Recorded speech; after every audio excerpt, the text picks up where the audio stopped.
खासदार क्रीड़ा महोत्सव का जो शानदार उद्घाटन हुआ है, जिनके द्वारा हुआ है वो हमारे देश के महान खिलाड़ी पद्मश्री धनराज पिल्ले,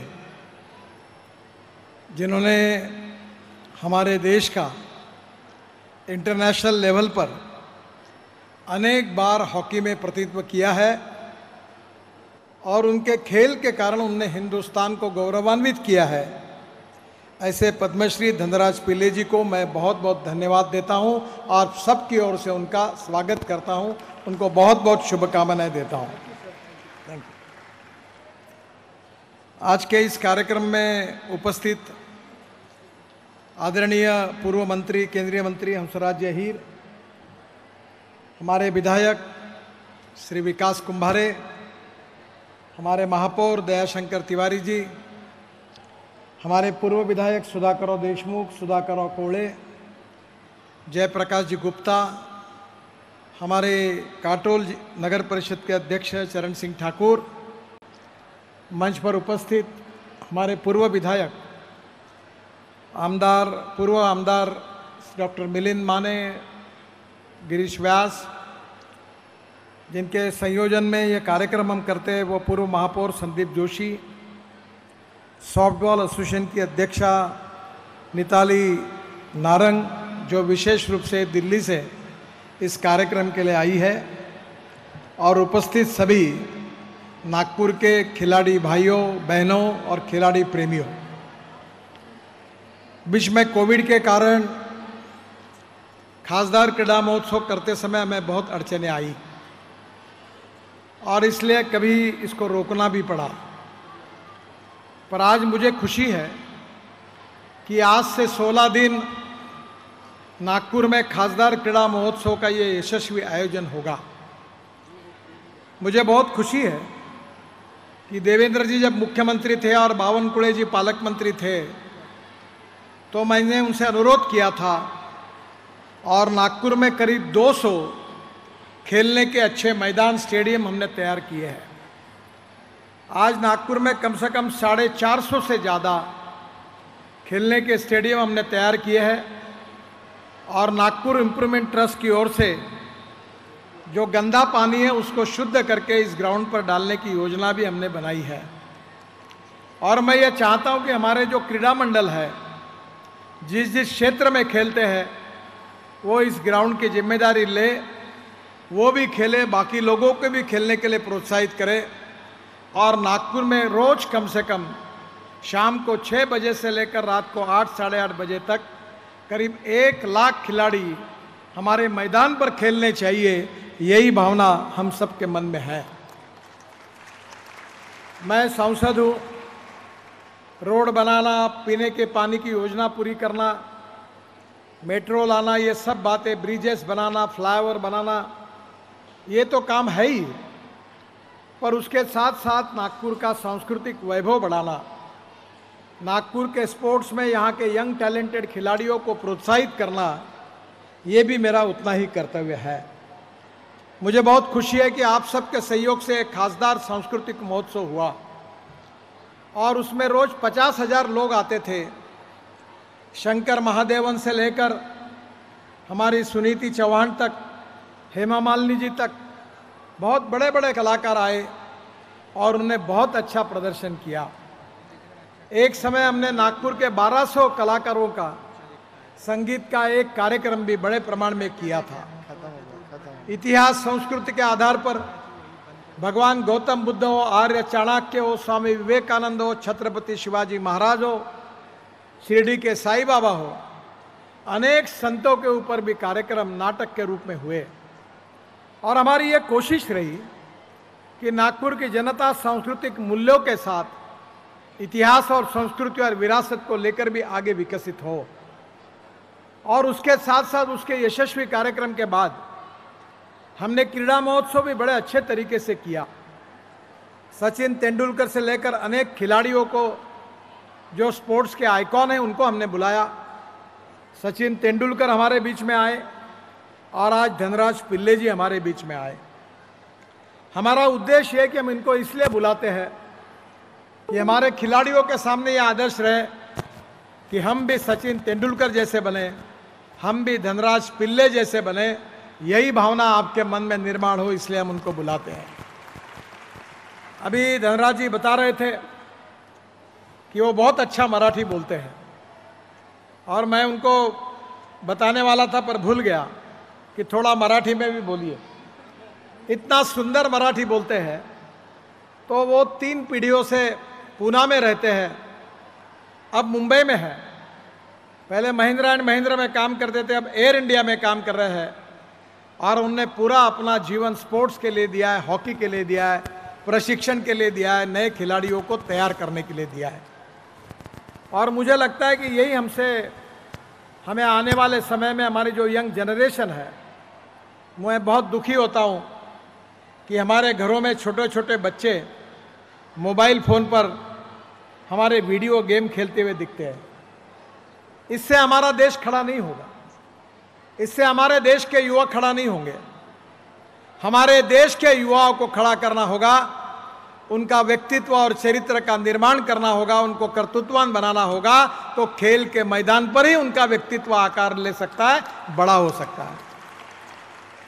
और इसलिए स्विमिंग टैंक हो, हेल्थ क्लब हो, अलग अलग प्रकार की फैसिलिटी गरीबों के लड़कों को कैसे मिले, हमें झुके झोपड़ी में रहने वाले हमारे बच्चों को ये सुविधा कैसे मिले।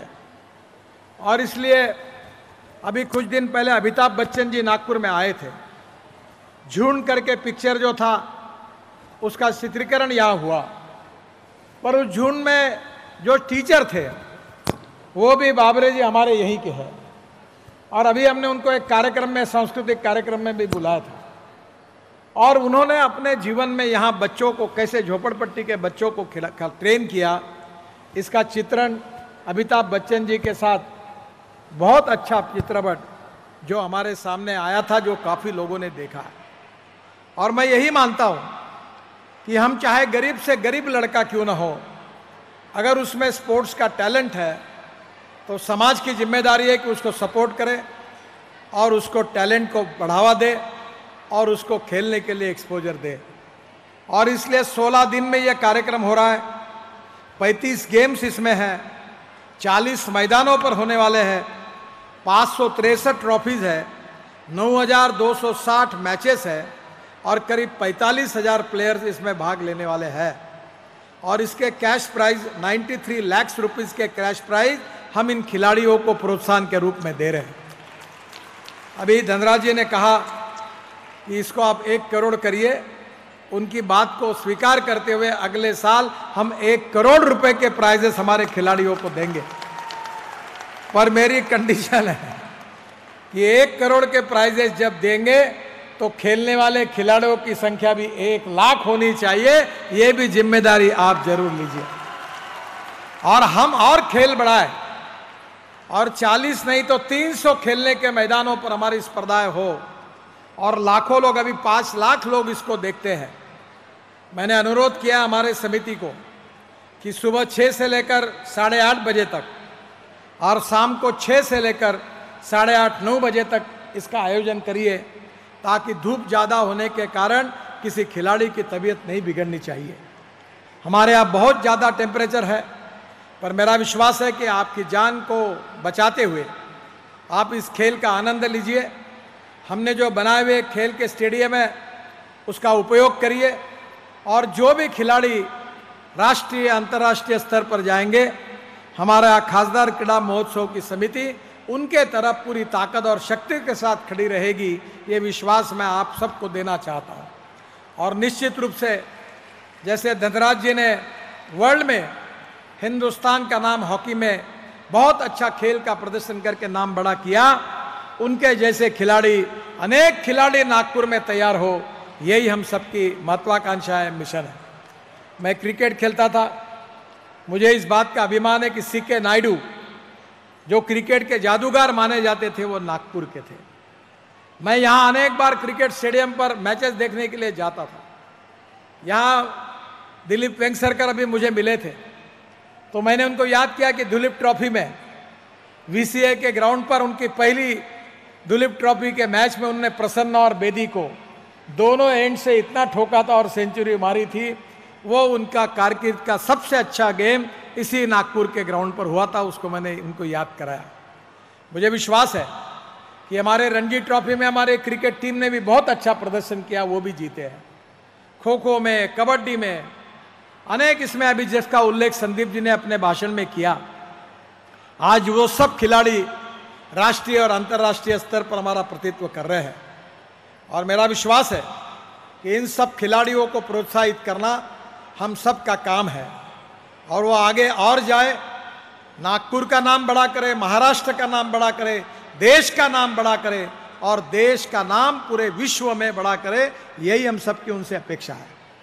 और एक बात की मुझे खुशी है कि हमने दिव्यांगों के लिए भी स्पर्धाएं आयोजित की, वो उससे भी हमारे लिए महत्वपूर्ण है। दिव्यांग हमारे समाज के घटक हैं, वो समाज में बराबरी वे आकर सम्मान के साथ, अधिकार के साथ वो समाज में काम करें, और उनकी भी संख्या बहुत बड़ी है।